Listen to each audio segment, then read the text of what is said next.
उत्सव बड़ी धूमधाम से मनाया जा रहा है। अयोध्या आज सजी है।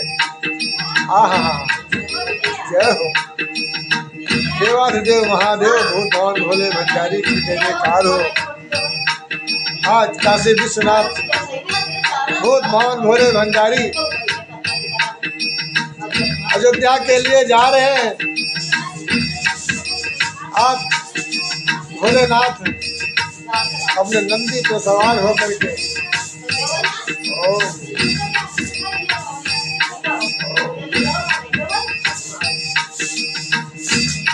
आज महादेव नंदी पे सवार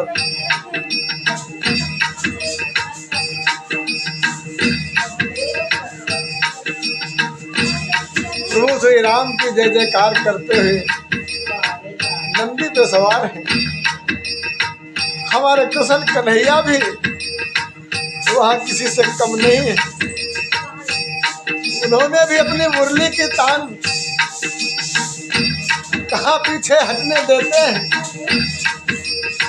आज जहाँ ढोलक, मृदंग, शंख, झांझ, चिमटा, नगाड़ा, ढोलक, बाजा, हारमोनियम, कैसियो अनंत प्रकार के बाजा बज रहे हैं। आहा, वहाँ पर कन्हैया ने अपनी बंसी की तान आज भूत भवन भोले बाबा के दर साथ में चलते हैं अयोध्या धाम नगरी में, जहाँ आज 3 लोग 14 भवन के 88,000 ऋषि मुनि तपस्वी सभी आज प्रभु का कीर्तन करते हुए चलते हैं। तो क्या कहते हैं?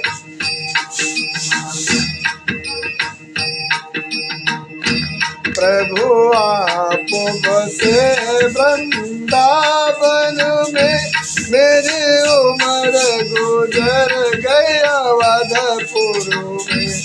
प्रभु आप बसे वृंदावन में, मेरी उम्र गुजर गई अयोध्या में। अयोध्या में अब समय आया है आज अयोध्या में दर्शन करने का, आज राम लला के दर्शन करने का सौभाग्य प्राप्त हुआ है।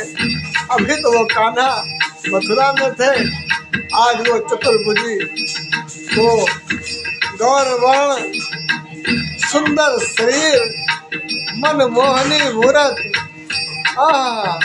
कहते हैं एक तरफ जहाँ सांवली सूरत कान्हा की होती है, एक तरफ सांवली सूरत जहाँ कान्हा की मनमोहनी होती है, वहीं पे गौरवर्ण गोरे गोरे गाल, गौरवर्ण प्रभु श्री राम मर्यादा पुरुषोत्तम का स्थान वहाँ निर्मित होता है। तो इसी के ऊपर आज हम भी चलते हैं और सुरों को ताल देते हुए और सीधा संवाद अपने सभी सदस्यों को, दोस्तों खुश रहो, आनंद की जिंदगी जियो, उधार की जिंदगी नहीं जीना है दोस्तों। एक दिन भूखे रह लेना, लेकिन किसी से ज़्यादा उधार लेने की कोशिश मत करना। जिंदगी है, कभी मिले या ना मिले। लोग कहते हैं जन्म होता है, अरे हम भार में जाए जन्म, हम तो एक बार ही प्रभु उस कन्हैया प्रभु श्री राम के दर्शन को चलता है। आज भूत भवन भोले भंडारी जिसके पीछे संसार भागता है, आज वो स्वयं अपने भक्तों का कल्याण करने अयोध्या में अवतार लेता है, अयोध्या में अवतार लेता है। सीताराम सीताराम सीताराम कहिए, जय विधि रखे राम, कही विधि रहिए। सीताराम सीताराम सीताराम कहिए, जय विधि रखे राम, कही विधि रहिए। मुख में हो राम नाम, साधु सेवा साथ में। मुख में हो राम नाम, साधु सेवा साथ में। तू नहीं अकेला बंद, तू नहीं अकेला बंदा, राम तेरे साथ में। हानि लाभ हाँ मिलाव दुख सुख जान विधि सही है, जैसे गर्मी सर्दी का तुम महसूस मौसम करिए। सीताराम सीताराम सीताराम कहिए, जय विधि रखे राम कई विधि रहिए।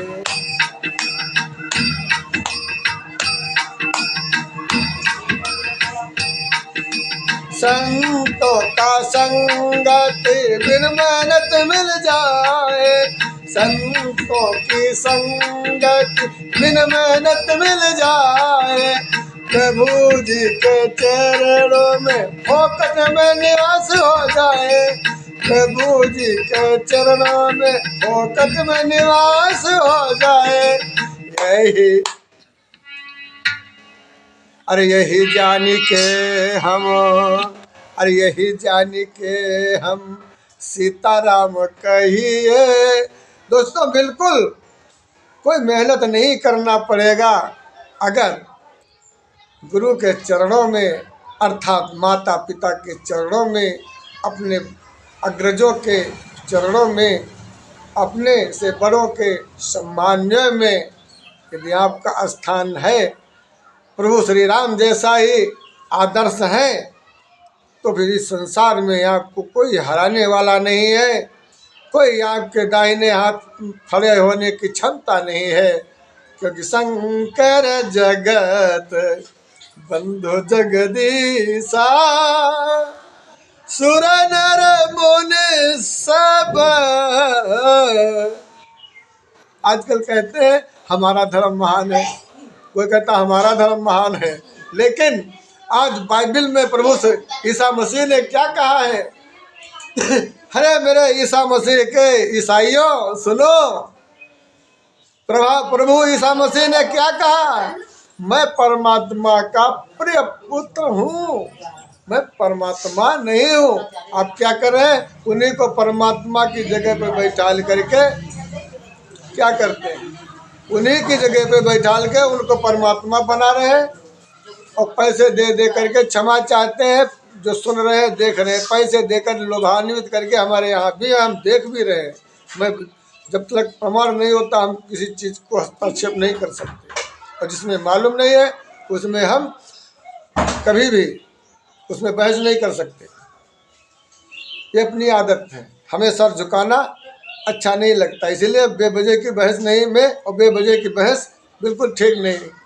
तो दोस्तों आज जो कुछ भी हो रहा है सब ईश्वर की महिमा से नहीं हो रहा है, ये सब आपकी महिमा से हो रहा है, ये सब आपकी महिमा से। काहे? देखिए ये हम क्षमा चाहते हैं जो भी हमारे दर्शक हैं, ऑडियंस हैं, तो इन ये सब कुछ लोगों पे हो सकता है ये कहे पुजारी जी अपनी मोछ पर ताव फेर रहे हैं, ऐसा नहीं। देखिए ये जिसका जो काम होता है वो अपना काम करता है, हमें इससे क्या मतलब है? भाई आँख के नीचे जो है एक भी बाल नहीं है, और ऊपर देखो ये क्या है? तो ये तो ईश्वर की देन है। बड़ा अच्छा लगता है जब भोजन करो, भोजन करने में कठिनाई होती है, बड़ा बार बार परेशानी होती है। परेशान हो इस दाढ़ी मूछ बाल से, तो क्यों नहीं बनवा देते? ये हमारे बस में थोड़ी है, तुम्हारा बस तुम्हारा है, तुम अपने घर के मालिक हो। हमें तो क्या कहें, संसार देखना है, और क्या है क्या नहीं है।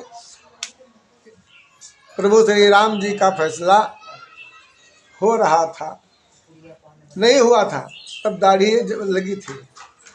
तो हमारे एक बाबा जी हैं हमारे, उन्होंने कहा पता अब इसको रहने दो, हमने कहा चलो छोड़ दिया। आज फिर वही मौका है, अब हम कह रहे हैं अब वो होने के बाद छोड़ दो, फिर उसके बाद बनवाएंगे। अभी तो हमारे दर्शक बड़े दिमागी हैं, ऐसा नहीं है जो हम जैसे मान लिया स्वभाव है, तो हमारे दर्शक देर हैं क्योंकि उनके पास अथाह ज्ञान है, हमारे पास एक ही ज्ञान है। तो किसी भी धर्म जाति के हो, किसी भी कोई भी अन्य पार्टी के हो, सभी लोग अयोध्या नगरी पहुँचो और एक दूसरे का मुंह मत ताकना, अपनी स्वयं की जिम्मेदारी अपनी जिम्मेदारी समझ करके, क्योंकि राम राज्य की स्थापना हमने किया है और हिंदू राष्ट्र की भी स्थापना हमने किया, विश्व गुरु की भी स्थापना हमने किया, ठीक। और जो जो काम हमने किया सारे रिकॉर्ड उसी पर चल रहे हैं। हम चाहते हैं वो भारत सोने चांदी जैसा भारत, खाना पानी तेल तिलहन और बहुत से काम जब हमने देखा कि हमारे हिसाब से हो रहे हैं और भारत सुखी है, तो फिर हमने अपना चार्ज ले लिया हाथों में। लेकिन भूखा मजदूर कब तक काम करे? हम यहाँ से वहाँ तक हक मांगने गए तो छोड़ो उस बात को। तो दोस्तों सीताराम कहो, आनंद आएगा, प्रभु का भजन करो। हनुमान जब कोई आएगा तो कल्याण तो होना है। राम जी पे भरोसा रखो, राम जी तुम्हारा उद्धार करेंगे। जय श्री राम। यह है संत का सत्संग। कदम कदम पे संत का मुख से बोला हुआ एक एक शब्द अनर्गल नहीं हो सकता। हम क्षमा चाहते हैं, हमारी भाषा महाराज विदुर जैसी है। हम सीधे बात दुश्मनों से नहीं करते हैं, हम बात अपने मित्रों से सीधे बात करते हैं, अपने ऑडियंस से, अपने जो भी हमारे जो सदस्य हैं उनसे, सबसे, भक्तों से भी, सबसे बात करते हैं। लेकिन हम काम क्रोध मत लोभ मत, ये 5 चीज़ें जिसके अंदर हैं, हम उससे बात तो करते हैं लेकिन उनके कर्म हाल पर छोड़ देते हैं। क्योंकि भाई हम तुम्हारे पाप के भागीदार नहीं बन सकते। हम तुमको लाइव बढ़िया साबुन कपड़े धोने वाली दे सकते हैं, जो कहो धो दो, तो हम धोने वाले नहीं, हम धो नहीं सकते। हमारा पता नहीं, इसीलिए जीवन, क्योंकि हमारे साधु संत बेचारे कोली अपाहिज बन करके और बूढ़े बीमार बन करके बेचारे जिंदगी जी रहे, क्योंकि लोग पाप की कमाई खिला देते हमारे साधु संतों को हैं और अपने आप मुक्त हो जाते। कहते और फिर उसको देख करके दूसरा कहता है अरे इसने किया था, इसके पास कुछ हुआ ही नहीं, तो उसने तो उठा कर अपनी पाप की गठरी दूसरी जगह डाल दिया। इस रहस्य को हम खोल रहे हैं, इसीलिए हम भैया सीताराम इसलिए भुखमरी में जी रहे हैं। लेकिन हम अपना हक सरकार के हाथ मांग रहे हैं, सरकार हमें अपना हमारी मेहनत दे। भयंकर महामारी में मैं हर वीडियो में कहूँगा, कहता रहूँगा, क्योंकि हमें आनंद आता है, हमें अहंकार नहीं है, क्योंकि हम चाहते हैं कि भक्ति करो, एक दूसरे की मदद करो। और यही हम कर करके यहाँ पर आए हैं। जो हमने आज पूरे महाविश्व के प्रलय को बचाने वाले हम हैं, एक सिर्फ दुर्वासा ऋषि, भगवान शिव द्वारा लोग देखने को नहीं पाते। हम प्रभु तो हम उनके साथ काम करते, उन्होंने ही भेजा, कहा चलो चलते हैं योगी के दरबार में। 2 बूंद धड़का नहीं मिला, घड़ा धड़का दिया। जय श्री राम, जय सीताराम। हम क्षमा चाहते हैं, हम तुम्हारे लिए जी रहे हैं, हम किसी के लिए नहीं जी रहे हैं। कोई नेता के कि पुजारी जी तुम हमारे कोण में कोण डाल करके करो, नहीं, आप गलत करेंगे, हम आपका साथ नहीं दे पाएंगे। हम सत्य के पुजारी, हमेशा सत्य बोला है, 2, 4, 10, 5, 20 साल और, लेकिन हमेशा सत्य बोलना। सत्य बोलोगे परमात्मा मदद करेगा, और सत्य बोलोगे कुछ नहीं होगा। सबसे बड़ा तेज और बल प्रताप अपनी शक्ति। जैसे एक चार्ज बैटरा है, यदि चार्ज बैटरी को आप जगह जगह पर उसे यूज करते घूमोगे तो सोचो क्या होगा। वो जब तुम्हारा समय आएगा शाम को जलाने का, तो उसमें चार्जिंग नहीं बचेगी। फिर क्या होगा, कहोगे तुम निर्मनसी है, तुम कहोगे हमारा भगवान सुनता ही नहीं है, तुम कहोगे ये तो फलाना ढिमा का जीवन तुम्हारा नर्क बन जाएगा। इससे पहले हम सावधान कर रहे तुमको, हम उस जगह से घूम करके बड़ा आनंद ले करके उस जीवन की सच्चाइयाँ बता रहे हैं। सत्य के अपनी एक पुरुष नारी सदा ब्रह्मचारी दावा करता हूँ, बिल्कुल भगवान को भी मंजूर है। साधु होना बहुत अच्छी बात है, लेकिन परिवार समेत रहो, सृष्टि की रचना में सहयोग करो, सत्य के मार्ग पर चलो, अच्छे कर्म करो। परिवार होगा तभी तो संचार होगा, अन्यथा परिवार ना हो तो फिर ये जो कह रहे हैं कि शादी विवाह शादी को साधु को नहीं शोभा देता है, तो तुम पैदा भी नहीं होते तो सोचो। इसलिए हमारी भाषा सबसे अलग रहती है। हम वो चीज़ बताएंगे जो हमने जीवन में देखा पाया, उनकी शरण में जी रहे हैं। हमें किसी का सरताज नहीं चाहिए, किसी की पद प्रतिष्ठा नहीं चाहिए। हमें 2 वक्त का भोजन और आराम की ज़िंदगी चाहिए। अगर यह मिलता है तो क्या बुरा है, क्या सोना और क्या चांदी। सरकार तो दे रही है, सरकार बीमार पड़ो दवा दे रही है, हर चीज़ सुविधाएँ दे रही। फिर शुभ चिंतक हमारे इतने राजनेता हैं, फिर किस बात की हमें परेशानी है। खाओ पियो मौज करो, ज़िंदगी आनंद की है, ऐशो आराम की है। कोई ज़रूरी नहीं दोबारा ज़िंदगी मिले। ये जानवरों को भी दुर्लभ है। कहते हैं कि देवता भी इसको लालायित है, लेकिन इन्हें मिलता नहीं है, क्योंकि ये कर्म आधारित है। एक दिन हमारे घर भोजन नहीं, बच्चे सभी फड़फड़ा रहे थे। मैं देखा हमने संसार में चारों तरफ सब माला माल है, एक मैं ही कंगाल हूँ जो हमारे बच्चे भूखे मर गए। क्यों? क्योंकि हम इस कलयुग में विश्वास लेकर बैठे हैं। ऐसे नहीं मिल गया हमको विश्व का जो है, ये विश्व का ये सनातन धर्म का झंडा इस वक्त हमारे हाथ में। हम जो बोलेंगे वही पूरे देश को करना पड़ेगा। नहीं मानते आओ हमारे साथ, और हम तो बोलते रहेंगे ऐसे ही। और देखना 24 घंटे नहीं गुजरे, ड्राइवरों के पक्ष में खड़े हो गए, सरकार को झुकना पड़ा। ऐसे ही हमने बड़ी बड़ी समस्याओं को सरकार के साथ हल किया, लेकिन सरकार ने हमें बेवकूफ़ समझा। कोई बात नहीं, हम सेवा करते रहेंगे आम सबकी। और कहीं कोई भी समस्या हो तो ज़रूर आप फ़ोन करिएगा। हम कोई भगवान नहीं है, फ़ोन ना लगे वो बहुत ही सुंदर हमारे लिए है, तुम्हारे लिए भी है। क्योंकि तुमने प्रयास किया, जिसको प्रयास लगना था उसको लग गया। क्योंकि उसने बैठाला है वो ज़रूर तुम्हारी सुन लेगा। इसलिए ध्यान करना और आनंद करना। ओम नमः शिवाय, जय श्री राम। मैं किसी की नहीं बात करता हूँ, हम अपनी बात करते हैं। बहुत से महापुरुष हैं, इसलिए भगवान ने हमको चुना। तो अब आप जानिए, भगवान ने जब हमें चुना है, तो ये इतने बड़े बड़े लोगों को नहीं चुना इतने महत्वपूर्ण कार्य करने में। तो भाई हम तो महान हैं ही, तुम कहो या ना कहो, इसमें क्या है। आजकल तो जमाना है कलयुग का, कहते हैं कि उल्टा होता है सब यहाँ पर। ठीक, तो उल्टा हो रहा है, तो आज हमें स्वयं कहना पड़ रहा है, क्योंकि ये चंद बेवकूफ़ों की कहानी है। अगर ये ना होता तो आज देश हमारी सोने का चिड़िया, सोने चांदी जैसा हो। फिर भी अगर नहीं समझे तो फिर पीछे चला जाएगा, और समझ गए तो फिर सोने चांदी जैसा ही हो जाएगा। ओम नमः शिवाय। खुश रहो, आनंद से रहो। भीष्म पितामह तो उस गद्दी से बना है जिस गद्दी पर धृतराष्ट्र बैठा है।